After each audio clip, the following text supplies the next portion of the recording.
الشيطان الرجيم. بسم الله الرحمن الرحيم. إن الحمد لله نحمده تبارك وتعالى ونصلي على جميع أنبيائه ورسله ونستفتح بالذي هو خير. سبحانك ربنا لا علم لنا إلا ما علمتنا إنك أنت العليم الحكيم. ربنا آتنا من لدنك رحمة وهيئ لنا من أمرنا رشدا.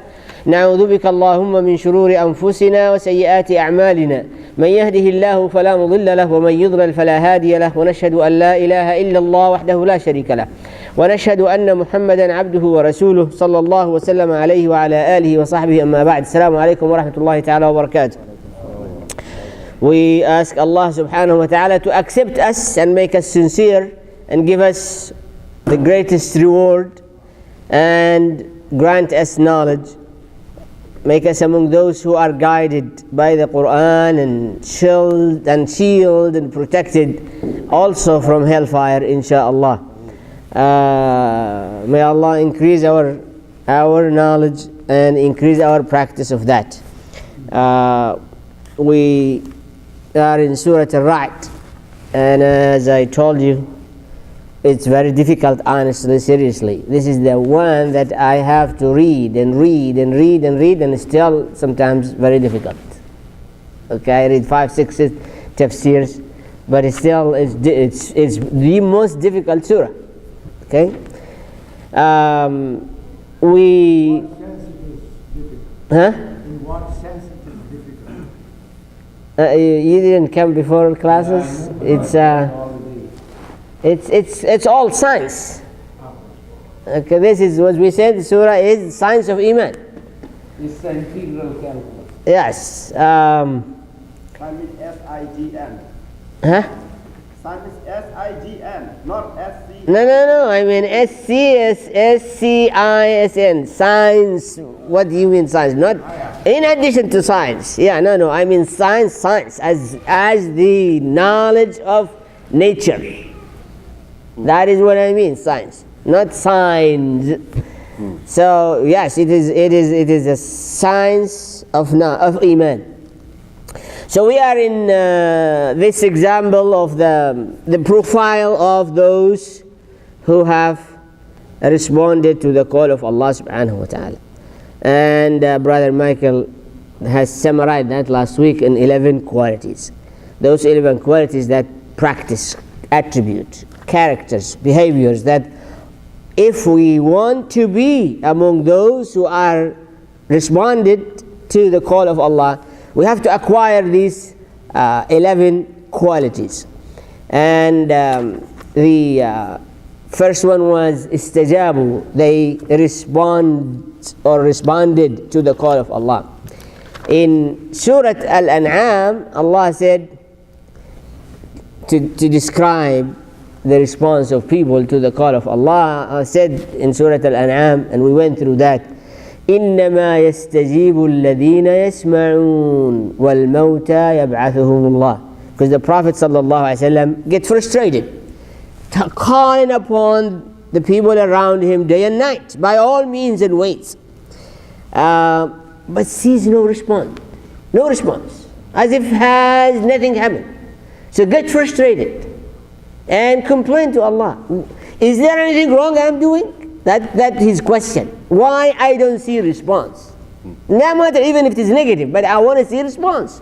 When I transmit something, when I relate the call of Allah, I expect response.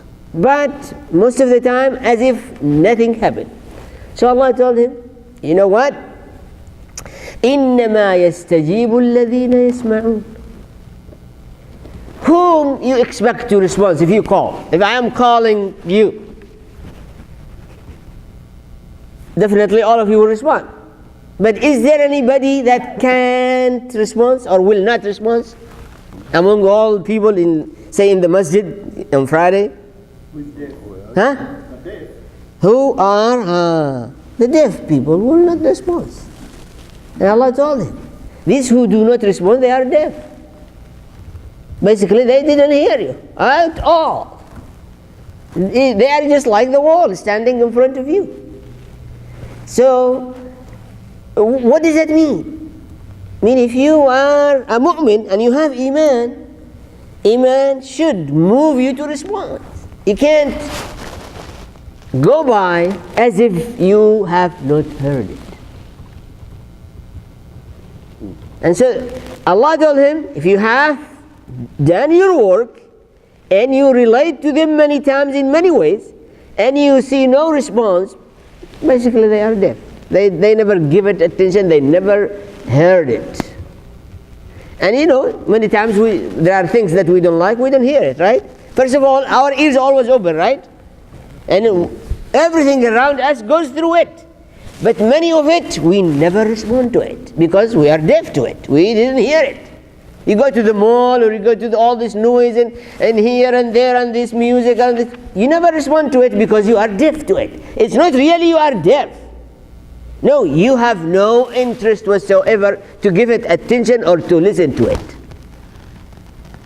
And so there are people who are not physically deaf. Many. They are fine and their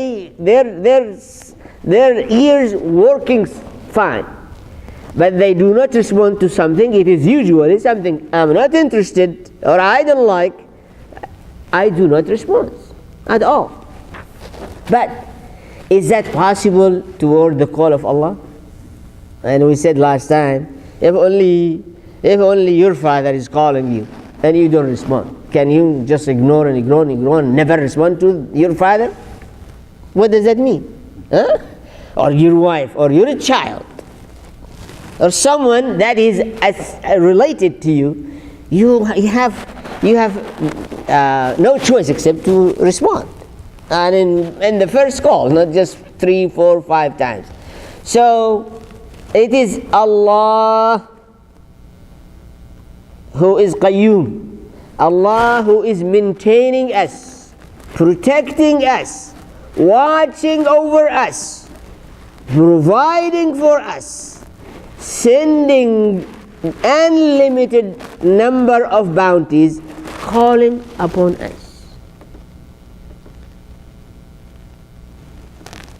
If you get pay check from the university and then they send you call and second and third and you don't respond, what's going to happen? Or from your boss, from your company where you work, and they call upon you 3, 4, 5, 6, 10 times and you didn't answer. What's going to happen? You're going to lose your job and get mad at you. Okay.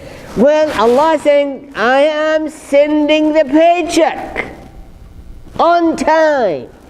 Not only that, providing all comfort for you. And I am calling upon you. Expect you to respond. So that is, the key word, istajabu, is in many places in the Quran. And it is an indicator of how much Allah is valued in you. How much He is valued. How much the Quran is valued. This is how much you are going to be sensitive or absolutely not moving. How much there is life in your heart, that is Iman. Then the indicator will be definitely moving, with no doubt about it, when you hear that. Also in Surah Al-Furqan, Allah has described the same thing. Said, Ibadur Rahman, the servant of Ar-Rahman, if they went by vain, senseless talk, they go by as if they are deaf. But if they are subjected or received a call from Allah or reminder or Quran, their heart trembles. Very sensitive. And so we need, this is a measure, we need to really to see how much we respond, even thinking, reflecting, as we said, or emotional, or practice, or something we have to. This is the quality, this is the first key to the door. لِلَّذِينَ اسْتَجَابُوا لِرَبِّهِمُ الْحُسْنَى. So long you reply, you respond to the call of Allah. Allah said, your road is distant to paradise. But if you do not, we don't know where you're going to go.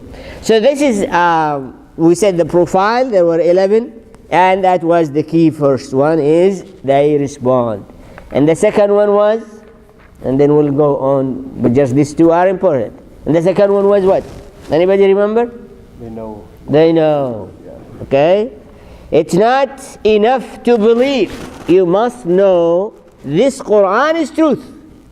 You must study and you must have the knowledge that the Quran is the absolute truth of Allah subhanahu wa ta'ala. It's not enough. I know Quran is true and that is enough, but I don't know anything about it or in it. No. It's required once you respond to seek the truth on knowledge, and the knowledge is of the Quran. He said, Allah, if you have these two qualities, you are inshallah in with the rest of them, they are 9, you will be okay. So today is the opposite profile. Those who do not respond, what are the qualities and attributes of them? And this is 25 and 26.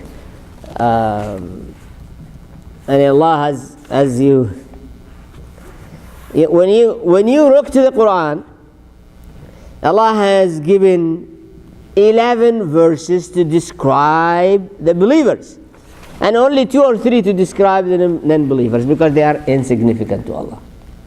If you decided to be unbeliever, you are not significant to Allah at all. And that's why sometimes in one verse, الَّذِينَ كَفَرُوا, those who disbelieve, this is what is it. You didn't have to detail much of it. You decided this way, that's how it is. So, وَالَّذِينَ يَنقُضُونَ عَهْدَ اللَّهِ مِن بَعْدِ مِيثَاقِهِ وَيَقْطَعُونَ مَا أَمَرَ اللَّهُ بِهِ أَن يُوصَلَ وَيُفْسِدُونَ فِي الْأَرْضِ أُولَئِكَ لَهُمُ اللَّعْنَةُ وَلَهُمْ سُوءُ الدَّارِ. Okay, let's just get 25. Bismillah. And those who break the covenant of Allah Ta'ala after its ratification and sever that which Allah has commanded to be joined and work mischief in the land, on them is the curse of Allah Ta'ala. They will be far away from Allah's mercy, and for them is the unhappy evil home, Jahannam. All right. Now, if we put them together, those who respond to the call of Allah and come to know what is revealed to Muhammad sallallahu alaihi wasallam is true, and then they maintain whatever Allah ordered to be maintained and joined. They fulfill their covenant, their contracts, promises. They fear Allah. They are conscious of the day of judgment. They establish salah. They pay the zakah. They fight evil with good, and they have endure patiently for the sake of Allah. These are the profile of the believers. In comparison, Allah has just mentioned few qualities to the other ones, and the starting point is, if they did not respond to the call of Allah, they don't know the Quran is true or false, it's expected from them all the other qualities to be broken, because these are the foundations. So, but the highlight of their attributes and qualities that they do break their covenants, contracts, after being ratified, after being approved. It's not was imposed on them. Now, the covenants, we said, there are covenant between you and Allah, and there are contracts between you and other humans. These both require to be maintained, and you are not in any way have the permission to break them once you accept them. And that is tell us believing in Allah is optional. But if you take it, you cannot break it. It's just if you sign the lease, you cannot break it. If you accept the conditions, you cannot break it on one side. It has to be again negotiated Otherwise, the contract has to be enforced. Has to be enforced. The minute, as we said, the minute you get into the airplane, you can't do whatever you want to do. You can't say, well, take me to Alabama, take me to Birmingham. No, no. This plane has been predestined to go to Michigan. And this is where you're going to go, because you are here. Well, you don't force you and say, come here to the airplane. You did. You bought the ticket and you stand in line and you get here. Here you are going to go this way. You can't say, oh, take me this way. That is, it's logic. Contract is a binding thing that you cannot just in the middle say, well, yeah, I might do that or I might not. And this is what is it? Obligations of Islam are the stipulations of the contract with Allah. Hijab is hijab. Fasting is fasting. Wine is haram. Interest is haram. All of these, that's it. Here the flights is going to take you there, and all these regulations being forced on you. Because you came in. We didn't tell you come. We didn't say come and ride with us. We'll do you whatever you want to do. No. So, ينقضون عهد الله من بعد ميثاقه. This is as now how it has been ratified. The mithaq, the contract with Allah, has many folds been ratified. One of it, as we know, when Allah created Adam alayhi salatu wasalam, Allah, that is in Surah Al-A'raf, and you go back to the Tafseer and we detail that there, extracted all of his offsprings, all of them, and spread them and take a contract from them. Is there any deity worthy of worship from you? They said no, and this is our covenant, that once we are real human beings, we will never worship anyone else except you. And that is why we said you have to go once in your life to Mecca and to go to the mountain of Arafah and renew that contract was in the virtual world. That virtual contract in your real time and real life. You go to Mecca and you go to the black stone, you put your hand and go to the mountain of Arafah and sit there to fulfill and renew in real time your contract with Allah subhanahu wa ta'ala. Once in your life, you have to do that. Unless you cannot.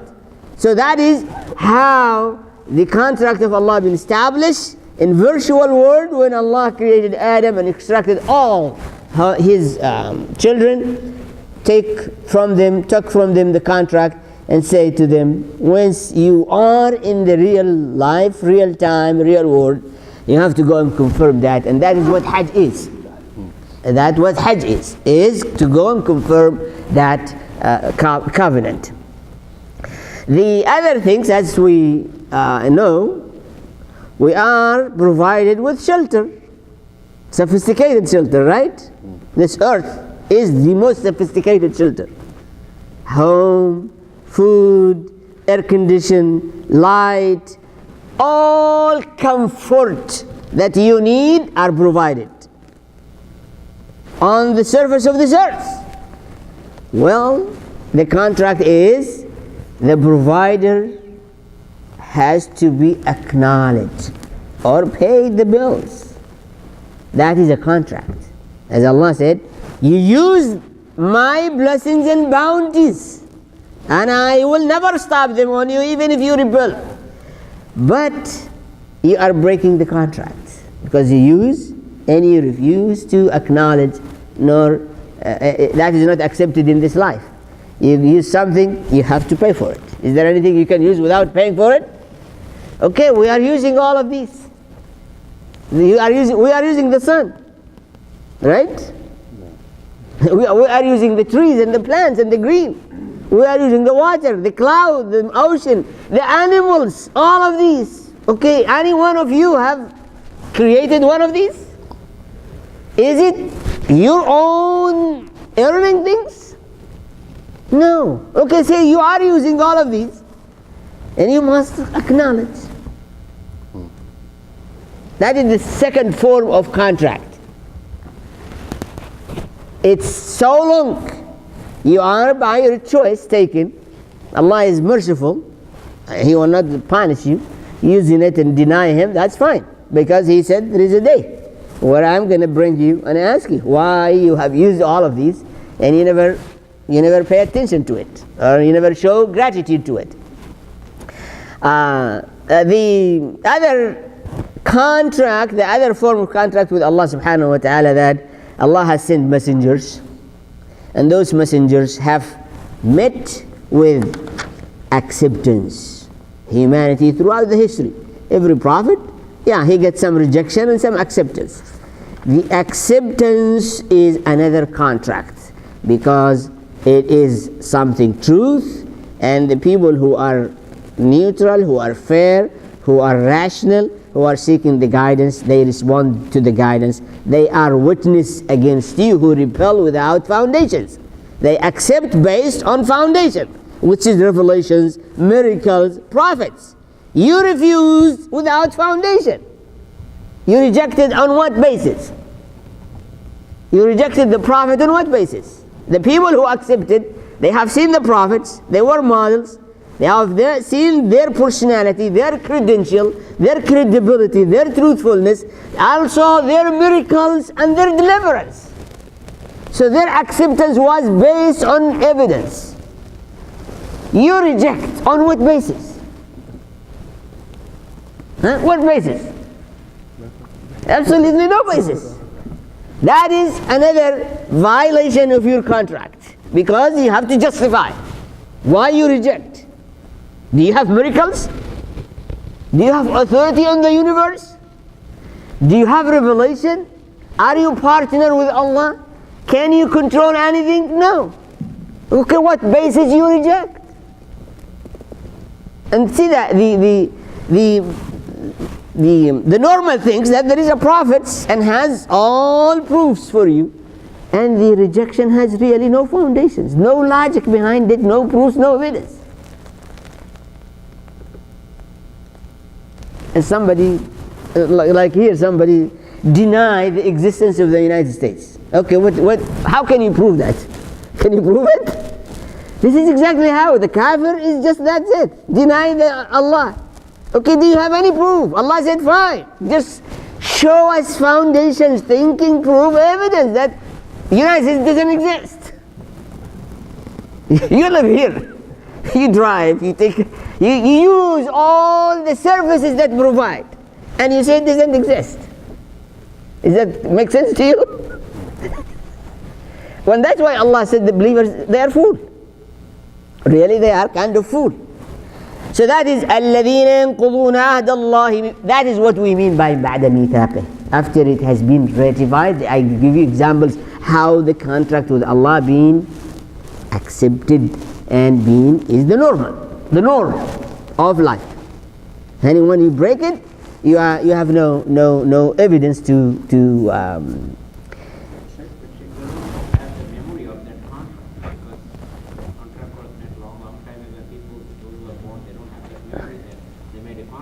then what's your name?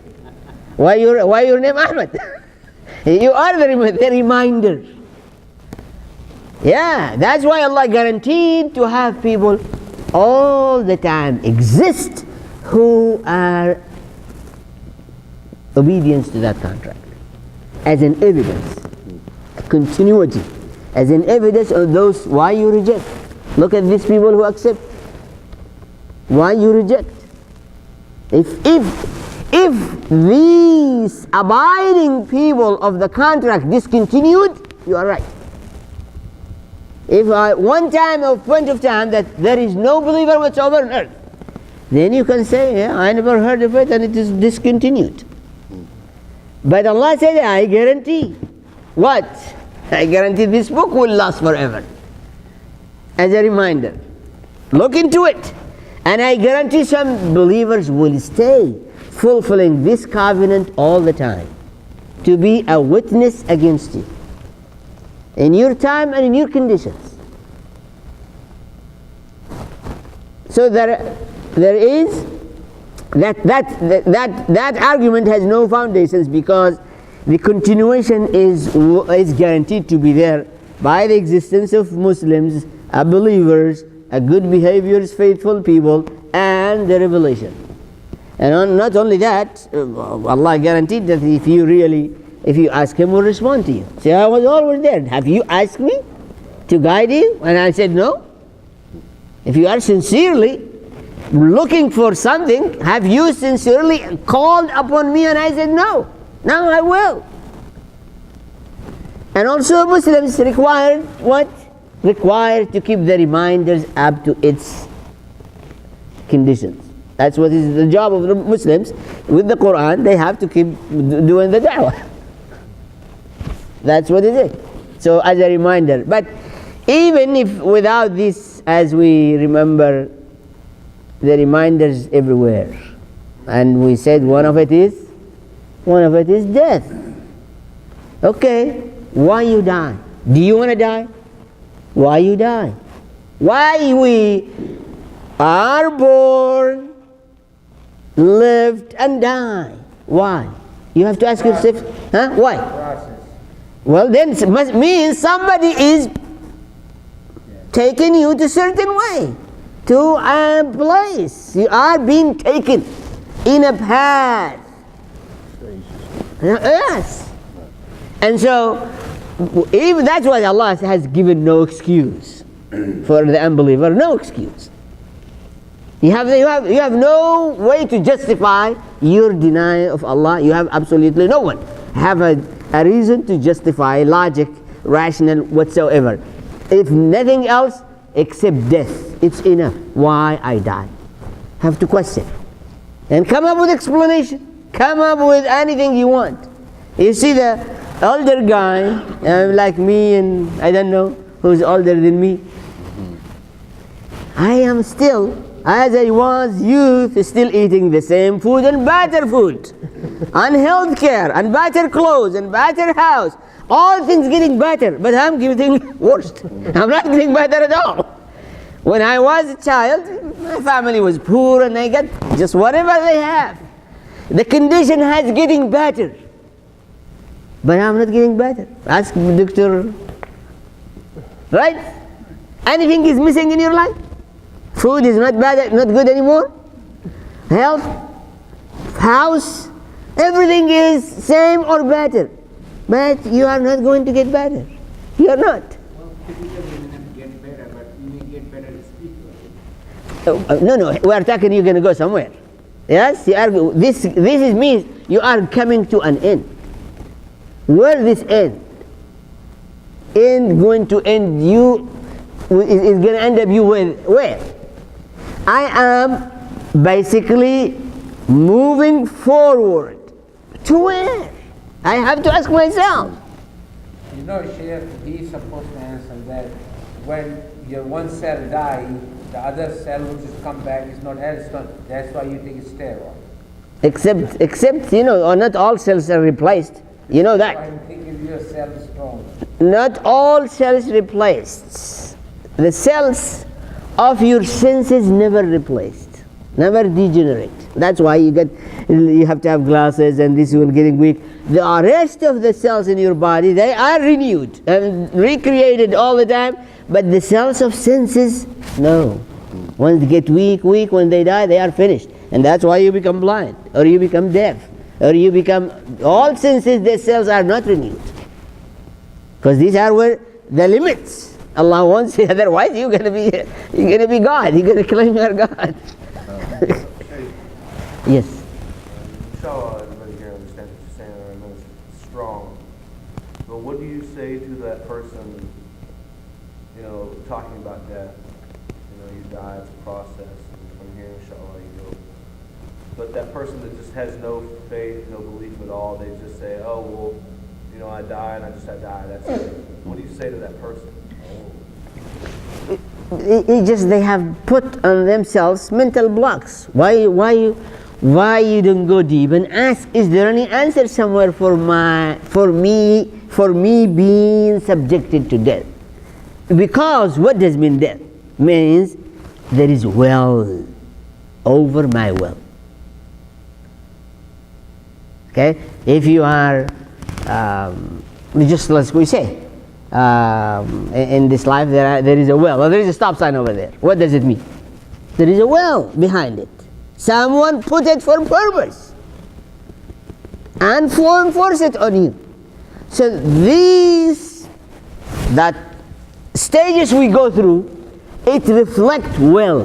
Which will is this? I know it is not mine. So which will, where this will come from? And the purpose of it. Who designed it? And that's what should lead you to, reference, that's what Allah said, should lead you to know that there is a creator. And there is God, and that is only kind of return, because I wasn't here, and I'm here, and the day come when I will not be here. So I'm just basically, from where I come from, I'm returning back. Definitely, it is their fault. They are putting mental block in their mind. They don't want to go and ask. If you are forced in doing something, these people, they have will to dictate on you. They have will and power to force you, right? No one doesn't want anything from you, will force you to do anything. Why? If I want something from you, then I will force you, and I have to have the power to force it on you. That is what Allah has, the will and the desires, and has the power to force it on me. And that's, I have to know who is He and why. And that should lead me to know who is Allah. Straight. طيب. Yeah. In this regard, if I believe the ayah said that Allah subhanahu wa ta'ala created human beings like from the nutfa, then it's a molding to the infant, then the youth, and then the old, it's called natural history of human beings. We grow and we die. At the same time, Allah says, I also make some exceptions. Some people die earlier than that. I mean that. Yeah. So that you can think about it. If it is only natural, then we should be all die on a certain age. If it is age, just normal. Yeah. I mean, we should all go through the same stages, and just, so we'll say maybe it is that the way it is. But we see people die so early, with no reasons, with no cause. And some they live for a long time, for no reason in our side, no cause. That is to tell you there is a will behind it. And that will also has the power to enforce it, and that should lead me to understand who is this. And actually Allah said that death is enough reminder. Death, enough evidence, enough proofs, enough logic to remind people why they have to acknowledge Him. طيب. وَيَقْطَعُونَ مَا أَمَرَ اللَّهُ بِهِ أَن يُوصَلْ. Again, this one is the kinship. That is again Allah saying it is a sign of disbelief that if you disconnect kinship, and not only kinship, all relationship that Allah ordained to stay and to be maintained. Relationship among brothers, among the ummah, relationships among neighbors, relationship among those who have and those who don't, relations. All these relationship between the different parts of this community and society and ummah and humanity, as we every Friday, يا أيها الناس اتقوا ربكم الذي خلقكم من نفس واحدة. We are all connected by kinship, all humanity connected by kinship, which is Adam and Eve. That is the kinship connection. It's still, no matter what is it, still you have to be kind to your kinship, even if they are kafir. It's still, we are all associated by this kinship that we are coming from Adam and Eve. وَيَقْطَعُونَ مَا أَمَرَ اللَّهُ بِهِ أَن يُوصَلْ. Now also, the orders of Allah, all this is must be connected. Means salah, siyam, zakah, hajj, all the obligations of Islam, something that is must be maintained as connected, never discontinued, never disconnected, and never abandoned. And said وَيُفْسِدُونَ فِي الْأَرْضِ. As we know, one person without iman and without responding to the call of Allah, without ability to see that Allah wants something from us and Allah is there, they are expected to spread corruption on earth and claim they are fixing it. That is true. You tell people why you want to force and enforce gays and lesbians, say we fix it, and they are really not fixing it. They are spreading corruption. Or like you heard the news in France now, teenagers 14 and under, they can get contraceptives on the counter for free without acknowledging their parents. We say, why? Say, we fix it. How do you fix it? So they spread corruption under the claim we fix it. What do you want from them if they get all these contraception for free anytime they want? What is hidden behind it? It's clear what is behind it. They just go and do whatever you want to do, fool around, do whatever you want to do, and nobody should ask a question because that's what you want to do. Their justification, what? The desires, the sexual desires is just like the food desires, the water desires. So it should be just like that. But even food you can give me for free. But this one, no, we can give it to you for free.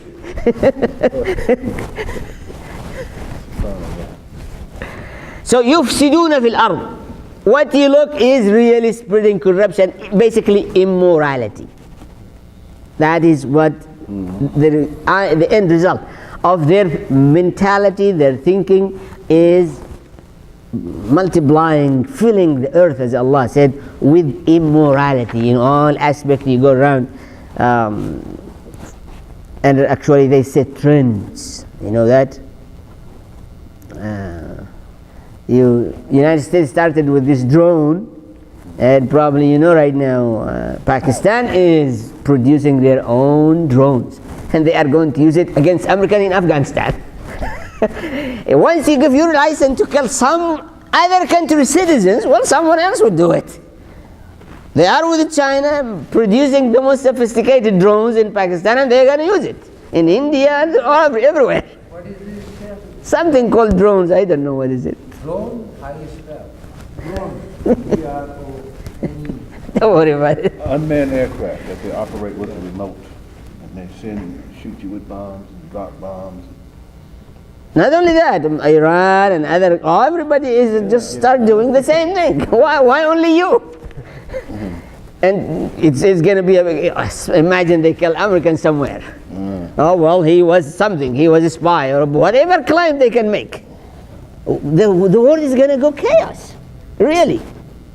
That is corruption. You are not doing something good, really. You are not doing something for the best interest of humanity. Not even for your best interest in the long run. You think just this time, then what is next? And next generation and so on and so forth. When your enemy has acquired this, what are you going to do? When technology available everywhere. So basically, يفسدون في الأرض. Even if you think about the physical cliff, right? By the 1st of January, the tax of everybody will go up. That's what they want anyway. So they're going to collect more money, the government, to do more corruption. If you're going to do good, that's fine. But basically here is immorality, but also corruption means so many other things. In this context in the Quran, basically they just, as the question, probably we ask you this question. Tell me, as we know, Judaism is so strict, and there are so many things haram, prohibited, right? In regard to the food, relationship, it's so strict, and prohibitions so many in their life. And that's why the progressives and the liberals just forget about these and just go. The Orthodox stay, they abide by that laws. Now the question to you, tell me what is prohibited in Christianity. Tell me one thing that is prohibited. Kill. But that's not Christianity. That's Old Testament. That's the Ten Commandments. No, I am asking in Christianity what is prohibited. Nothing. They took everything just Absolutely nothing prohibited. There are some prohibitions there, but they are Like what? like if you do the Love your Ten neighbor. Commandments, don't That is all Ten Commandments. no, don't comment. Huh? You ask them, do you drink? They say, I'm Christian. I ask my patient, they say, do you drink? No. Why? I'm Christian. I say, what's wrong with that Christian? Well, we're not supposed to drink. Oh yeah, but how many of these are the minorities? Yeah, the masses, all basically there is nothing prohibited. Now, okay, what is the obligation? Yeah. Just one thing, to believe in Jesus, and the rest of it, is there anything else you have to believe it? Nothing. Okay, so That's like, it's But here on the top of that, Brother Michael said when he went to, he said you are forgiven, right? oh yeah, I told them when I did that one khutbah, I said when I used to go to the church, they tell you every Sunday, oh, you're all forgiven. You want to let us know every Sunday that everybody's forgiven because Jesus already died for everyone. So. no, but I mean, what kind of religion is this? There is absolutely not a single prohibition, not a single obligation. Right. Do whatever you want to do. So that's why, really, you can't blame them when they see zina or we see something alright, because in religion there is nothing prohibited. I mean, if they are agree, if it's consent, if they okay, that's fine. Who cares? The moral code being zeroed in Christianity. There is nothing moral principle, absolutely not. And this is why, just as a reaction to the Judaism, because it is so strict, and they say, well, forget it. The law, we're going to throw it away. Okay, all together. It's for you, enjoy it. And we'll call it Old Testament. And we're going to take whatever we want, so we can do whatever we want to do in our life. There is no blame, no shame. Is there anything shame? Anything shame? Like what? Like what? Being mean, being stealing, cheating, lying, all that. But this is not from the deen. This is just normal human. Some human beings, that's the way they are. I don't know. I hear people quote Jesus all the time saying that you're supposed to love your neighbor and you're supposed to We know that Jesus. We don't deny Jesus said exactly the right things what Musa said. But when they come to the practice, they say from Jesus we're going to say this one we will not take it. Whatever laws, we are not going to take it, right? Is it the law part of Christianity?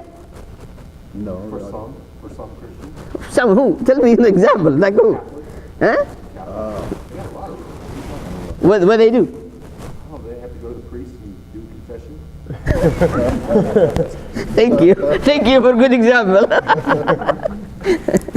You have to give money. I like that. Really, I mean, they degrade themselves to the beyond imagination in their way of designing their religion, taking whatever they want and changing whatever they want, and they still thinking they are right, and they want to force it on others, and they want to spread it, and they want to save you. Save me from what? Who said Christianity, or is this something that's just invented? It was dreamt out. All right, I'll let you think about that. Go back to Paul. But basically, it is filled with desires, and they just put it together and stick it somewhere as a deen. But really, even in the surface of worship, still we have to have it entertaining. We have to have it comforting. But I am not going to do any effort. I'm a worshiper. I don't want to do any effort. I'll just sit there in a very comfortable chair and laugh and think and maybe sometimes stand up and say hallelujah. That's all what the effort I have to do. And that's it. And nothing else. So that is what does it mean yufsidun, means the features of the deen of Allah and the values and the moralities and the laws and prohibitions and obligations and disliked, all eliminated, all together thrown under also under the name of religion. أولئك لهم اللعنة ولهم سوء الدار. Okay, read 25 again.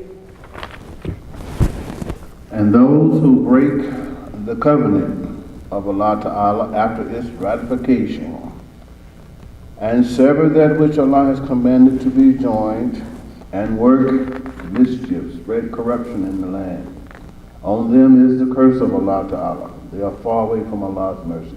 And for them is the unhappy evil home, Jahannam. Next one, 26. Allah Ta'ala, Allah the Most High, increases the risk, the provision for whom Allah wills. And Allah straightens or restricts it for whom He wills. And they rejoice in the life of this world. Whereas the life of this world, as compared with the hereafter, is but a brief passing enjoyment. This 26 given us the idea that once they spread corruption and immorality, and also they break all prohibitions and abandon all obligations, their logic, it is against business. Really, it restrained me from seeking more wealth. All these religion code is restraining me from gaining more. They say interest, I don't like it. Be unfair, cheating, all of these. So I want my pleasures and I want to seek more provisions. I don't want any restriction. I can earn money in any way I want. Even if it is immoral, it doesn't matter. And so Allah said, sustenance being designed from Allah subhanahu wa ta'ala. And if you, by breaking those prohibitions, you think the wealth is increased, Allah said it's very for short-lived, very short-lived, and you're going to wake up to the reality, which is hellfire.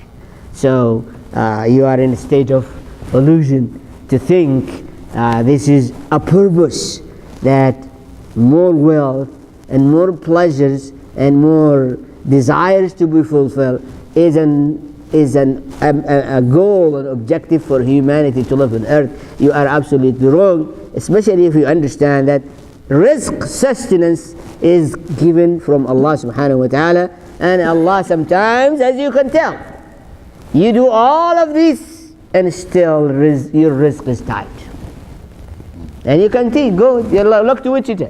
How many part of it is really upscale places, and how many of it is really so bad houses? Majority. And the whole country, 40% in poverty level, or maybe around that. So Allah is saying, even if you break all these rules so that you think everyone will become wealthy, you are wrong. No, not everyone will become wealthy, not even will become above the level of poverty. Sustenance is controlled by Allah. And you can look how the system is going on. That the people who are low class, who are in poverty and their poverty, just basically increase and multiply it. It's obvious your system is wrong. It's supposed to stay the way it is. It's supposed to shrink. You are a moral entity. This number who are in poverty, supposedly with plan and developments and advancement and all this, well, it's about charity and all this good thing, it should shrink.